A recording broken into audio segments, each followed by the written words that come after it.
Graad 7 wiskunde met juffrou Heidenreich.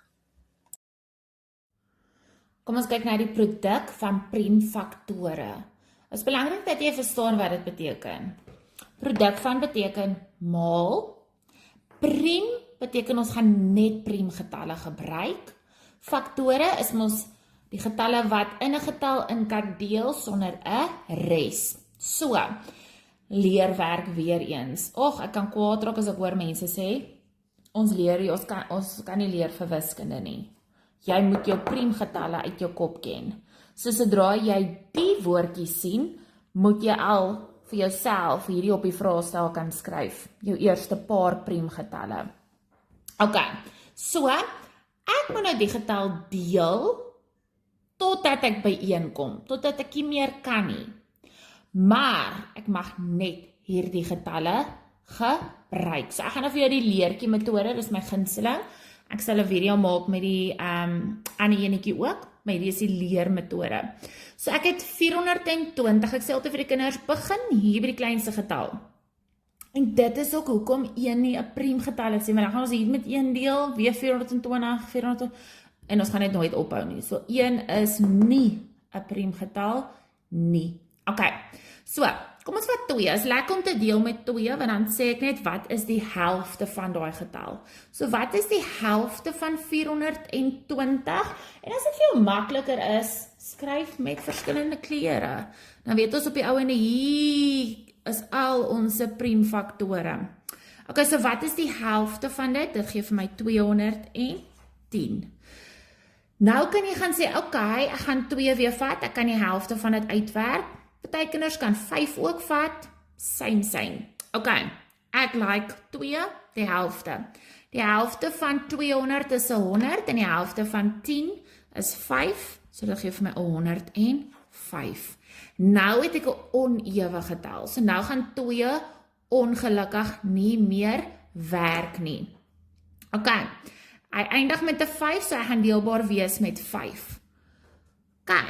Nou gaan dink jy net vir jouself, 100 gedeel deur 5, gee vir my 20, en dan is daar nog 'n 5 hierby, so dit gee vir my 21. So as ons in 3's gaan tel, dan gaan ons 21 sê. So, 3, 6, 9, 12, 15, 18, 21, 7 vingers. So dit gaan daarin 7 keer.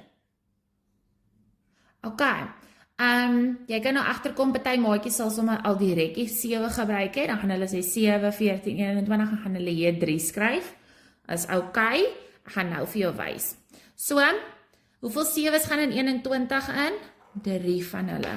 En dan laastens, die getal wat ons nou mee kan deel is met 3. 3 gaan in 3 in 1 keer. En as jy daai 1 gemaak het, dan is jy uiteindelik klaar.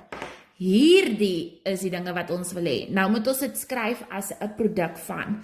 So, ons gaan dan gaan sê 2 maal 2 maal 5 maal 7 maal 3 gee vir my 420. En as jy nou al eksponente geleer het, dan kan jy die op 'n eksponensiële vorm of in 'n eksponensiële vorm ook skryf. Jy kan besef hier's 2 van hulle, so jy kan hom geskryf het 2 tot die mag 2 maal 5 maal 7 maal 3. Dit gee op vir my 420. So, stappie vir stappie, maak dit vir jou verskillende kleure, dat jy weet op die ouende is dit hierdie goedjies, en hulle gemaal met mekaar gaan vir my 420 gee, en jy kan dit gaan check ook. Net nou het ek vir jou gesê, 'n maatjie kan byvoorbeeld gaan, en dan kom ek doen dit heeltemal met 'n ander kleur, dat jy nie mekaar raakie. 'n Maatjie kan gaan en hulle besluit, hulle wil hierso met 'n 3 deel. Dan gaan hulle hierso 'n 7 kry, en dan gaan hulle hierso 'n 7 gebruik, 7 gaan 'n 7 in 1 keer. En selfde, 2 2's, 2 2's, 'n 5, 'n 5, 'n 3, 'n 3, 7, 'n 7. So, jy kan besluit solank dit net 'n priemgetal is.